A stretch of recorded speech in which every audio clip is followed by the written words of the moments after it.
I hope everybody had an awesome holiday, Christmas, and everybody survived their family drama. Mine actually turned out to be really well. And I set some boundaries up front, like I told you I was going to do. I'm just adjusting this. Um, I set some boundaries up front and nobody actually responded to it. And I thought, oh. And then my mom said, hey, no worries. But I tell you what, everybody came over here and everybody was on their best behavior. My brother had to divert a couple little beginnings of a mishap, but he caught it early on and he knew my desire to have a peaceful, loving Christmas. And that's what I got. And I sometimes think that if you focus on what you want, then you will get it. And also, I want to invite you to go get your coffee. This morning, I'm drinking hot chocolate. Sometimes I prefer hot chocolate over coffee, but I like frappuccinos and things like that. I do like coffee, but I don't know. I'm just cold and chilly, and I have this leftover whipped cream that I want to um, finish off from when we were eating our pumpkin pie. So it just seemed like the thing to do. So if you would grab your mug and come join us, that would be most welcome and awesome for our coffee break live. And, one thing I want to talk about today is how setting our intentions for the day, for an event like I did with Christmas, even for the year. I know a lot of people make New Year's resolutions. Drop in the comments below if you do that. Do you make New Year's resolutions? If you do you stick with them? How long do you stick with them? I don't actually make New Year's resolutions because I would never stick to them. And I feel like you should make New Year's resolutions or plans all year round, not just one time a year. I want to go to the gym, but I know that everybody is going to flock to the gym the first month in January of the new year. And that's less than ideal to want to battle all those people. Although I'm fortunate enough that I work as a writer full time, and my time is flexible as of when I can go to the gym. I can go off hours where other people are working their 9 to 5 job. I used to be that person. I was able to quit. And one of the reasons I was able to quit is because I had really good time management skills. And those are the kind of New Year's resolutions that are not that I like to set throughout the year. I will set my long-term goal. I think that if you set a long-term goal, then you can work back and know the little pieces of it. It's like if you have to be somewhere at 10 o'clock, um, it's easier to know, hey, I have to be at this appointment at 10 o'clock. How can I, like, what everything that I need to do in the morning, how do I organize that so that everything is done, like my shower, getting dressed, feeding the animals, stuff like that? How, what time do I need to start doing that so that I can be at my appointment at 10 o'clock? So to me, that's like setting the 10 o'clock as your long term goal and then knowing all the little pieces that need to get you there and making a short term goal plan. I am going to be teaching a class on this in January about setting long term, short term goals and time management skills because I know without a doubt it is what got me to where I am today. I was work here, I'm choking up again. I don't know. Anyway, I did that last time. Maybe let me get a drink. I hopefully don't have whipped cream all over me, as my kids would call it, whipped cream when they were little. But anyway, I'm gonna be teaching a class on how to set long-term goals, how to set your short-term goals, how to manage your time because I was working full time, 9 to 5 job. I loved part of my job. I worked at two different facilities. Some of you know my story. And the one facility, I was there 3 days a week and I despised it. The boss was a micromanager. She was petty. She would hide behind corners and watch to see what you were doing. She would gossip with another coworker, which is not what a manager would you would think would do. And there was that little click between the two of them. Very unprofessional. And after doing the job for 26 years, I didn't need to be micromanaged and told how to do my treatment plans with my patients. I mean, she had only been doing like physical therapy for like 5 years or something crazy. And here she felt the need to micromanage every single thing. And then the other part of the job I absolutely loved. So I knew I needed to get out of there because I got to the point where I absolutely dreaded going into work every day. I would drive there. It was also far. It was about a 45-minute drive without traffic. So they decided that they were going to do road construction. Sometimes it would take me an hour and 20 minutes. So I always had to leave way early. I asked if I could adjust my schedule to come in earlier, and she said no, which is custom for my job to come in early and work with patients getting dressed and showers and therapy. I did therapy. And she said no, because she just wanted to be defiant more than anything. But it was true. A lot of the patients didn't want to get up early at that particular facility. Um, and so I knew I needed to get out of there because, you know, it was affecting my physical health. It was affecting my mental health. I had this anxiety because I had to work with her. She went on maternity leave for 3 months. It was the best 3 months that I had had at that company because I didn't have to deal with her every day. But then she came back, and I had told myself I was going to leave when she came back, but I couldn't find another job and or not one that I wanted. So I was forced to stay there probably another 6 months after that, and it was just really, really making me depressed, like situationally depressed, not like chronically depressed. I feel for people who have chronic depression because I I knew my situation was temporary, but if you had to deal with that every single day for your whole life, I really have a lot of empathy for you because it was horrible. And that anxiety was off the chain, and I just wasn't able to sleep at night, and that just compounded the issue. So a couple of the things I did was I made a long-term goal. Like I knew I wanted to leave this company, but where did I actually want to be in 5 years? And I knew that I my passion is writing. I'm an author.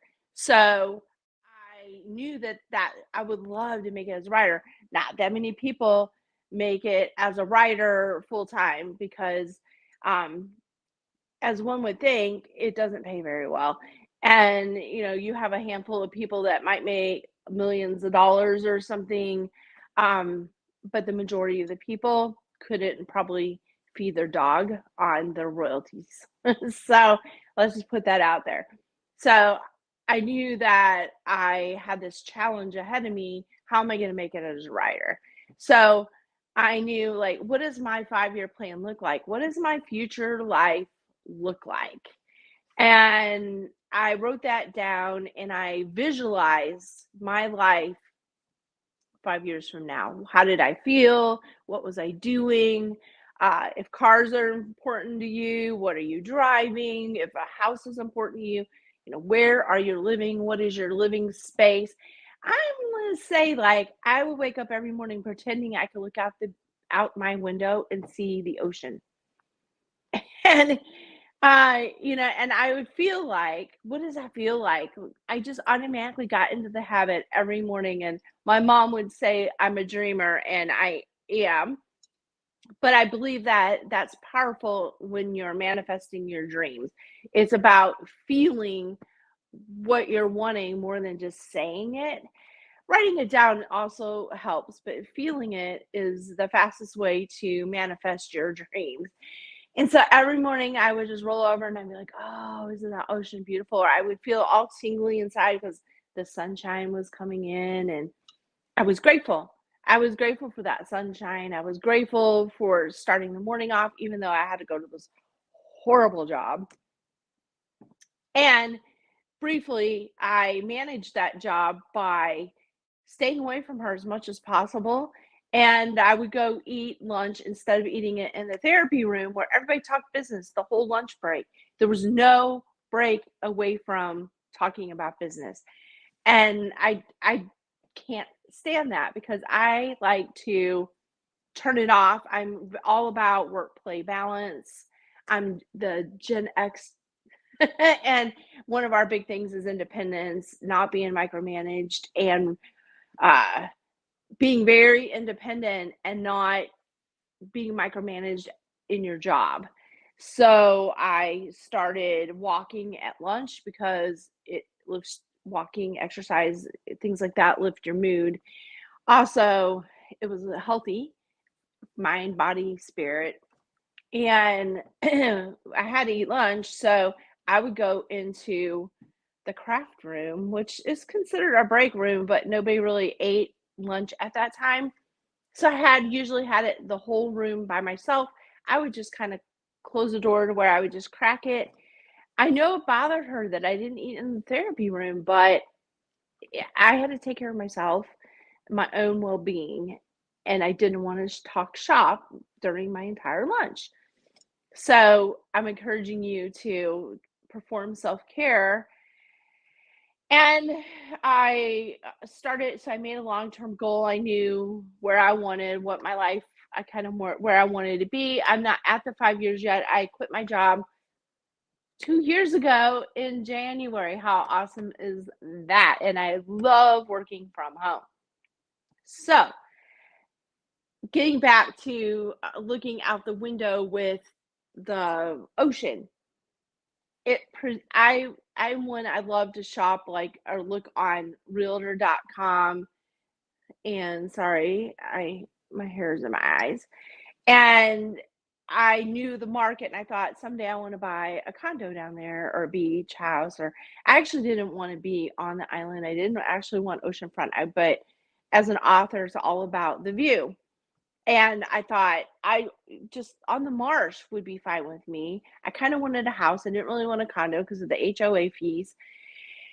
And I kind of had a price range in my mind of maybe where I wanted to be. Now, this felt like a dream to me because I thought, how is a single mom working in healthcare going to afford this? And I just didn't see that happening. But I went ahead and I kept on researching it, deciding, hey, what kind of property do I like? What look of the house do I like? Um, I knew the market because I had been doing this for a couple years, and I find that to be fun, not work. I would just do that, on the side just as entertainment. So, during the COVID issue, I working in healthcare was very stressful because we were frontline workers, more or less. And we weren't allowed to leave town. We weren't allowed to go to any functions indoor or any big functions. And if anybody didn't wear their mask, then we would be um, kept from going to work because we wouldn't want to bring any germs in our environment so that the elderly would get sick because I specialize in geriatrics, and it would just kill me to think that I made somebody sick and die because that was the age that this disease was, targeting, or they're more vulnerable. And I went down there to get away from this, and my daughter and her friend were doing online schooling. So we all went down there and we thought, I'm going to ride to the view of the ocean. They can do their school, and then in the evenings we can go play or do whatever we want, or late afternoons. While I was there, I learned that the condo that we were staying in, which was oceanfront, was for sale. And it's just ironic this stuff starts to come into your life if you have faith and you trust, if you just trust the process. Plus, I had had my long term goal, and I knew one of the things was I wanted to own some kind of house near the beach on the marsh. And I started inquiring about this house, and I thought, what better way to learn about it than to stay in it? But I also learned that all the beds were extremely hard. They were older. They were in disrepair. A lot of the furniture wasn't like the lamps weren't really working. Probably just needed a light bulb, but everything needed to be painted. The wash machine wasn't working. So by staying in the house, I got to learn this house intimately and decided, okay, this is the price range and there's a lot of work to be done here. I uh it would max me out to buy that house, and then I would still need money to uh refurbish it and, you know, uh put updated furniture and things that worked in it. So I got back on realtor.com for fun because I had a whole week of writing and relaxation and not a whole lot to do. But I found a condo right down the island, which, like I said, I didn't want to be on the island or oceanfront or a condo for that matter. um, it was exact same price and it had all these amenities because it was part of a neighborhood. It had several pools, several tennis courts, hiking trails, a little gym that you could work out in for owners only. Same price as this house that needed all this repair and it had a pool, but that was it. That was the only amenity. And I thought, what the heck? So my ex-husband and I, we have a working relationship where, you know, we co-parent and try to give our kids the best co-parenting experience possible while being divorced. We wanted them to feel like they were in a family because we are a family. We're just a different family. And he said to me, Lori, I have a financial advisor who will talk to you for free for 20 minutes. This guy is amazing and he's creative and he's on the younger side, younger than me side, but old enough to have experience and he had a partner and um he was an innovative thinker and he's like, Lori, you can have this house. Like you could buy that condo if you wanted to. I can make that work. So I thought, okay. Again, my long-term goal was because I had a direction and I was doing the work by researching, I knew the market. So I went and looked at it. It was move-in-able. I mean, all the furniture was updated, everything worked. It was painted. It was even more oceanfront, where if you looked out the window, you didn't even see the beach. You looked like you were in the ocean. It was fantastic. It was a corner unit. It had the surround view. It was the bedroom had the view of the ocean. I mean, it was beautiful. So I went and looked at it and I thought, yeah, like it was a business decision because I liked the other one better, as in its location, maybe it was set back just a little farther and it had all these live oaks in front of it so you could hear the birds chirping in those live oaks every morning. Also, being back away from the ocean was favorable because we get hurricanes in North Carolina, and that's a rural thing to think about. So, and it was cozier, and I liked the setup more. But the business side of me was like, this is better buy. You've got more amenities, same price, no work. And if you rent it, renters are going to love looking out and being like right on the ocean. So I bought it. I bought this thing being a single mom and my income wasn't all that great. And I was able to buy this house. I'm good at decorating and putting color. I added splashes of color in it. It didn't cost me much. I did a lot of the projects myself. Went to, you know, you go to Walmart and get some nice colorful pillows for the couch because everything was beige. I ended up renting that thing out and I was the top bestseller, my unit was, in the whole property management company, which I had to get a property management company because it was like a 4-hour drive.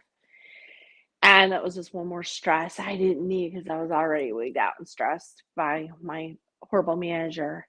So then the housing market went up and it went crazy. And my neighbor gutted their entire apartment. I don't even know why I'm telling you all this. I don't usually share this, but I want to encourage you to have dreams, aspirations, and plan it out. So the market went crazy and they gutted this apartment and they sold it for like way more than I paid for it. And I called my financial planner and I said, "You're not going to believe what they sold this for." I know what you're going to say. I thought I was going to own this place forever. And I guess I was faced with a decision based on my goals. My goal was to own a property, but my other goal was to be able to afford to write full time. That was my bigger goal. And I guess I was faced with, how badly do you want to write? How badly do you want to be a writer? And what are you willing to give up to be a writer? And it seems crazy if you look at it from a perspective of financially, like, this unit's not costing me anything, and I get to stay here whenever I want to. It's renting, and that's even like after COVID, people were just desperate to get away. So it had a whole promise to make more money in the future. But then again, I still had this situation at work, and my big goal was to get out of that. And my bigger goal was to be able to write. So I sold it. It was the hardest thing I've ever done in my entire life. I remember right before I closed the door for the last time, I went out on the balcony to say goodbye to my unit because she felt like a person. And, in a dream that I was letting go of in some aspects to achieve a higher dream. And I had the hardest cry of my life. My chest was physically aching, like I felt like I was having a heart attack or something. Um, it was that physical pain of letting go of something that you love so much in order to achieve a bigger dream that you want for yourself. So I quit. I left. I closed the door and I left, but I was able to go back and give my 1 month notice at my job. If that was one of the best feelings in my life, was to say, "Here's my 30-day notice." I quit. Inside my mind, I was saying that, not to them. Then they asked me if I would consider being a consultant and continue working for them as needed or whenever I wanted. I had the right to say yes or no, what facility I was willing to go to or not. So I think that it was a little piece of me still holding on to that stability. And it financially made sense because I had extra money coming in, but it ultimately was taking me away from my full-time goal of writing because there's a lot that goes into writing. Most writers only write in the morning. There's a whole business side, all your promotion, all your planning, doing these videos, writers groups.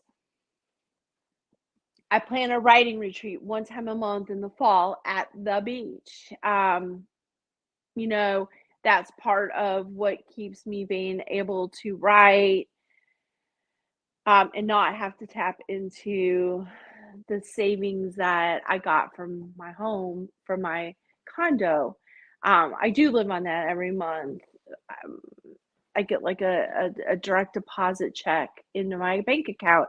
It's like a paycheck, and it's a little bit of a raise from what I was making full time at that horrible job, half of that horrible job. Like I said, I love the other half.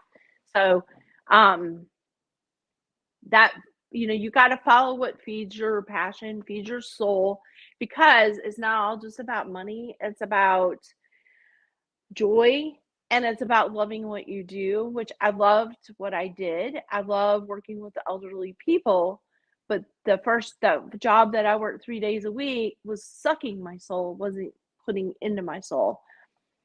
Now I'm willing to teach other writers how to write. I'm willing to coach.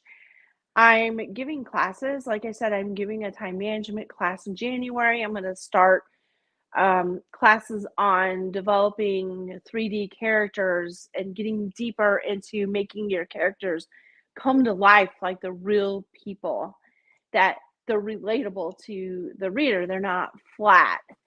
I often get comments about how my settings come to life. People feel like they're actually there. Now I'm going to do classes on developing a book and being able to write a novel in a year. And I also, again, do my writing retreat, which I taught 5 classes at my writing retreat this last November.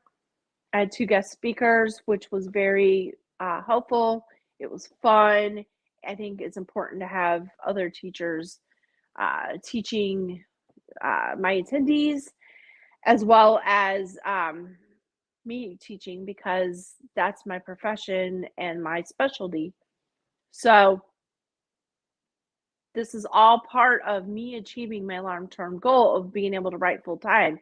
Most writers have to seek outside interests that go along with writing, like some of them are editors, whatever it takes to be able to achieve my goal of writing full time. And also still be able to write my books and give you all the best quality that I can, at the same time writing as fast as I can. But to me, it's really important to still have my work play balance, which comes into my time management skills again, because I was able to manage a full-time job that I couldn't stand. I was able to manage property managing my my condo, because I was the one driving the sales. I didn't rely just on the company to do that.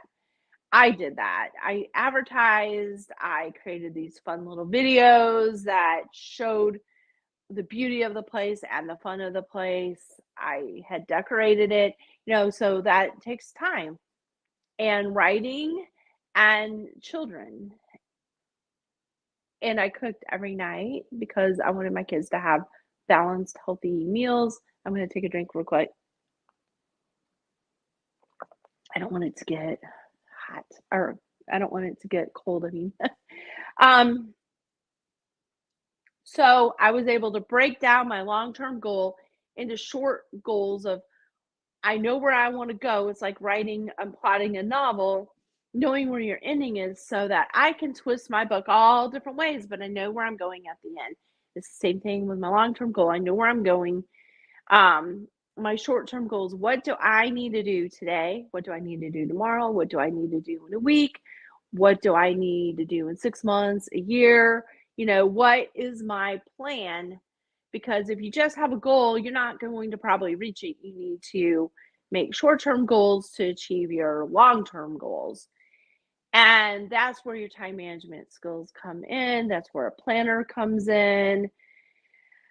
I utilize my planner every day. I plan out my schedule ahead of time as to what my day is going to look like, but I also block out time for fun, time for family, time for my horse, exercise. I also plan out writing, marketing, billing, those, everything. And it goes in my planner so that I take control of my day, where I'm managing my time instead of my time getting away from me and it managing me and my success. I'm managing my time management. I wanted to teach people how to do this, especially at the beginning of the year when everybody's goal oriented and motivated to set resolutions. I will drop the information below as to how you can find my time management course. It's not just for writers, it's for anybody, especially for people who work at home, creatives, entrepreneurs, anybody. Most everybody wants to learn how to manage their time better, and I excel at that skill. I've always been talented in that area, but I had to really sharpen my skills once I quit my job. And even quitting my job and then being able to achieve my dream of writing full time. So Anyway, if you're interested, it's a beta program, so it's gonna be the cheapest. I think I'm charging $35 for the class. It's 2 days, with some question and answer, and it's live just like this right here. It's interactive. So if you're interested, just let me know. You can private message me or you can drop questions or comments below. Um, I want to help people be able to be their best selves and to achieve their dreams like I did, but I still have those long-term dreams that I'm trying to achieve. So we're all in this together. I swear it takes a village.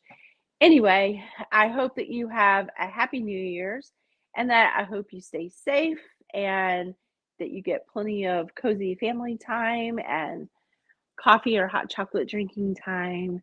And I will see you next Friday.